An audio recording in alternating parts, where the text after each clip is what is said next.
আপনাদের ফেসবুক কিন্তু কেউই হ্যাক করতে পারবে না যদি আপনাদের ফেসবুকে এই সেটিংসটি অন থাকে। তার আগে বলে দিই, আমার চ্যানেলটিকে অবশ্যই সাবস্ক্রাইব করে রাখবেন এবং পাশে থাকা বেল নোটিফিকেশনটাকে অন করে রাখবেন, আর ভিডিওটাকে অবশ্যই লাইক করবেন। চলুন দেখা যাক। এর জন্য ফার্স্ট আপনারা আপনাদের ফেসবুকটি ওপেন করে নেবেন। ওপেন করে নেওয়ার পর এই যে থ্রি লাইন দেখতে পাচ্ছেন, এখানে আপনারা ক্লিক করবেন। ক্লিক করার পর একটু ওপর দিকে নিয়ে যাবেন, এই যে সেটিংস অ্যান্ড প্রাইভেসি এখানে ক্লিক করবেন।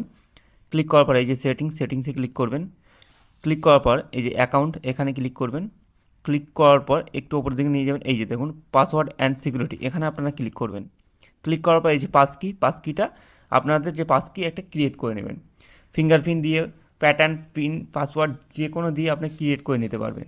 এটা ক্রিয়েট করলে কী হবে, আপনাদের ফেসবুক যদি কেউ লগ ইন করতে চায়, আপনার কিন্তু যে পাসকিটা ক্রিয়েট করেছেন সেটার প্রয়োজন পড়বে। যদি ফিঙ্গারপ্রিন্ট দিয়ে করে রাখেন তাহলে কিন্তু ফিঙ্গারপ্রিন্ট প্রয়োজন পড়বে। আপনি যে পাসকিটা তৈরি করে নেবেন সেই পাসকির কিন্তু প্রয়োজন পড়বে ফেসবুকটি ওপেন করার জন্য।